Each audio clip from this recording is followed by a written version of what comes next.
C'était une belle aventure qui était proposée à 15 jeunes du lycée Saint-Joseph de Punavia. Aller à la rencontre d'une autre école Saint-Joseph des îles Cook afin de célébrer ensemble le bicentenaire des sœurs de Saint-Joseph de Cluny qui a lieu en cette année 2007. Encadrés par des éducateurs mais aussi des parents, les jeunes ont pu découvrir pour la première fois l'accueil chaleureux de leurs proches cousins du Pacifique.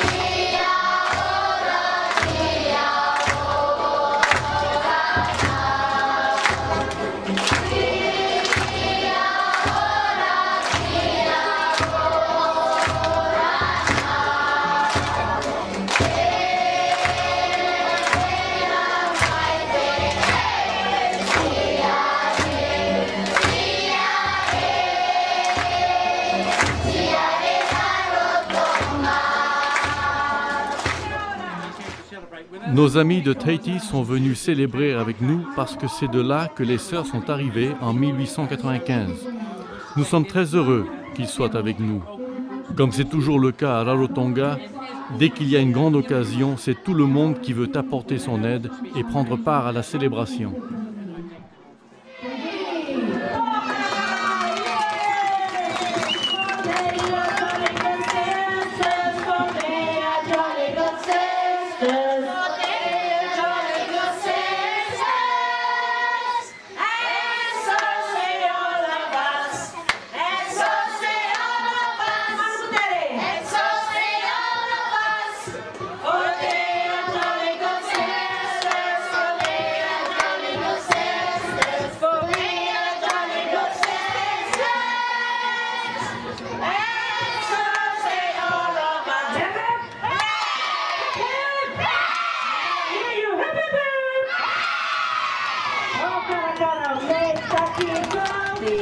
Le groupe de Tahiti nous a présenté la vie et le message d'Anne-Marie Javoué. J'ai été très émue car je suis une maman et l'œuvre que font les filles d'Anne-Marie Javoué d'aider les pauvres, de soigner les malades et d'éduquer les enfants me touche beaucoup. Je suis heureuse que les sœurs de Cluny aient pu venir ici car je suis une maman. En grandissant avec les sœurs, j'ai vu qu'elles faisaient un travail admirable dans l'humilité.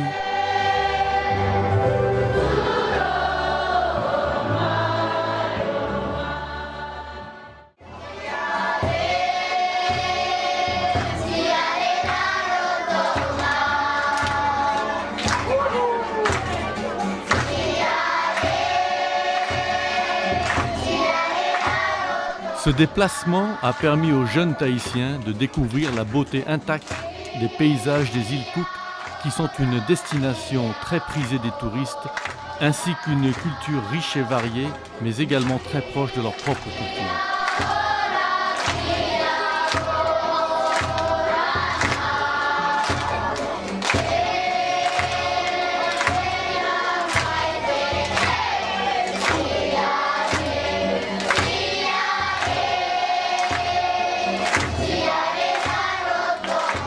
Mais la principale richesse des îles Cook, ce sont ses habitants.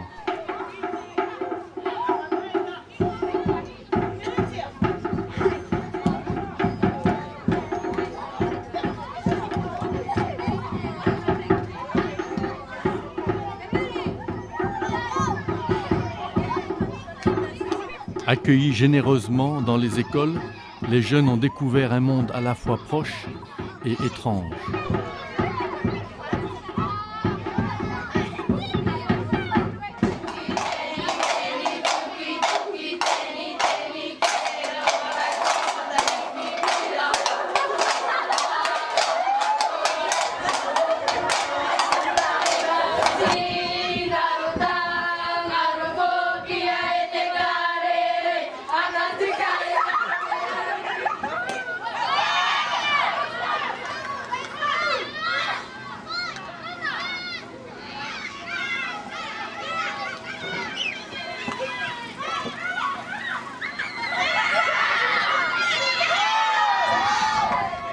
Alors, c'était comment ce bicentenaire à Rarotonga? Rien à dire, c'était excellent, rien à dire, extraordinaire, merveilleux de passer ce bicentenaire ici à Rarotonga et je suis très contente avec toute ma classe et les groupes avec qui nous sommes. Qu'est-ce que tu as appris ici alors? Beaucoup de choses, comme les échanges de culture et en même temps de langue et dans la prière. J'ai beaucoup aimé.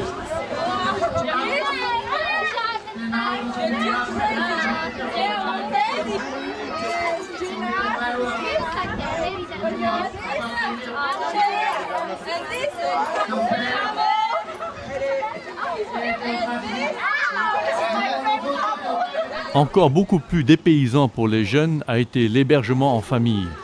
Redouté par ceux qui appréhendaient de quitter le groupe, la vie en famille a cependant permis des échanges linguistiques et aussi des moments de partage et de rencontres inoubliables.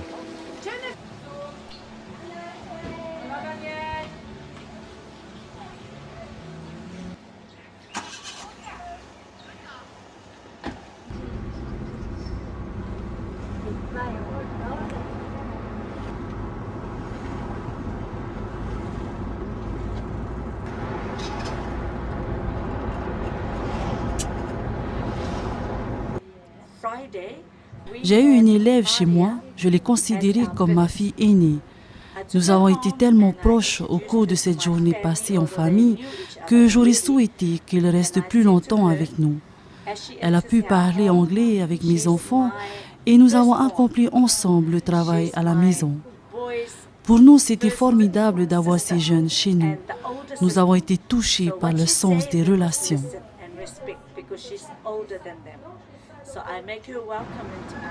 Pendant notre séjour à Rarotonga, on a vécu beaucoup de choses. Tout d'abord, le contact avec les gens d'ici. Ainsi, nous avons eu droit à un séjour avec notre famille d'accueil. Moi, dans ma famille d'accueil, ça s'est bien passé. J'ai beaucoup aimé, l'accueil était très satisfaite de ma part. Ainsi, j'aimerais remercier ma famille d'accueil. Qu'est-ce que tu as fait? Je leur ai appris les mimes que nous avons fait pendant les prières de guérison malade.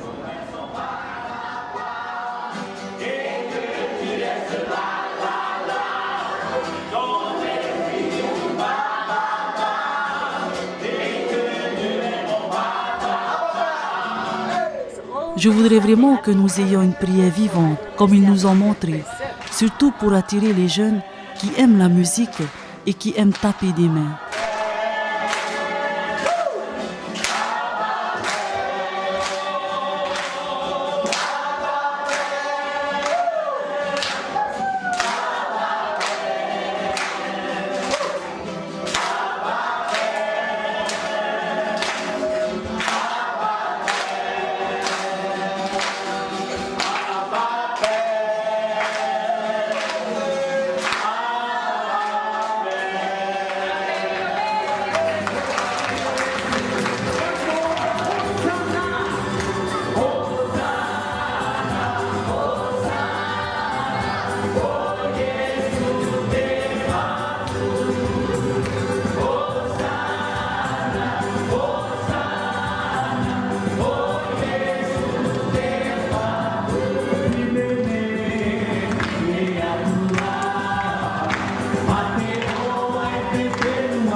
C'est le 19 mars, fête de la Saint-Joseph, qu'a eu lieu la célébration du bicentenaire des Sœurs aux îles Cook.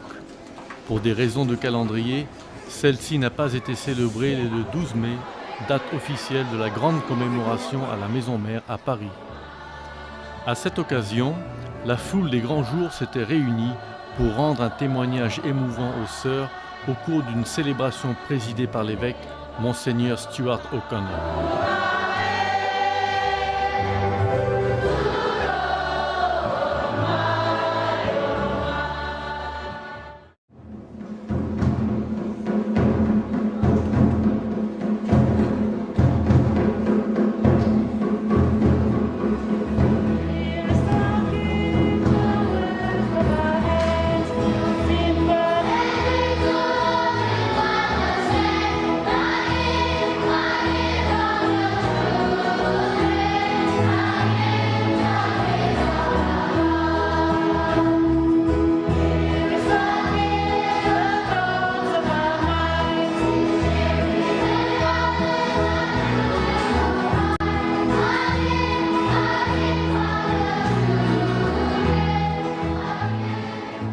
C'est au cours de cette célébration que les deux établissements Saint-Joseph, des îles Cook et de Tahiti, ont présenté un mime rendant hommage à la fondatrice de la congrégation des Sœurs de Cluny, Anne-Marie Javoué.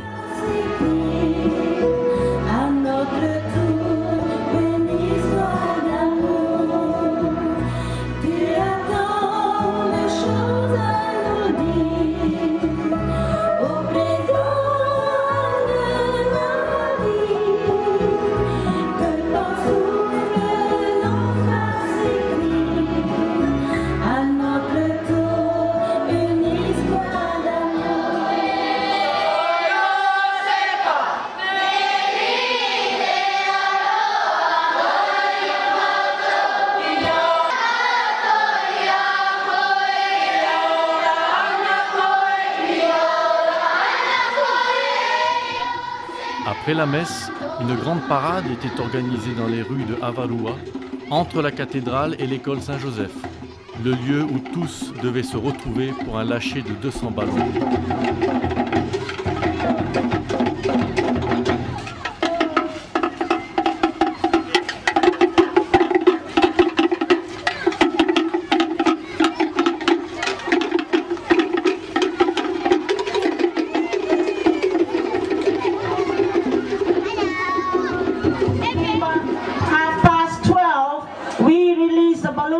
Rappelons que le diocèse de Tahiti a contribué financièrement à la fois à la construction de la cathédrale et de l'école Saint-Joseph, l'un des phares de la mission catholique aux îles Cook, selon l'expression de Monseigneur O'Connell.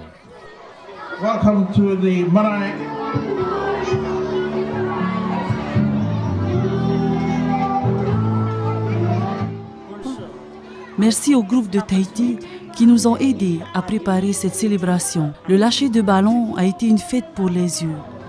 Beaucoup ont été touchés jusqu'aux larmes. À ce moment-là, nous nous sommes sentis comme une seule et même famille.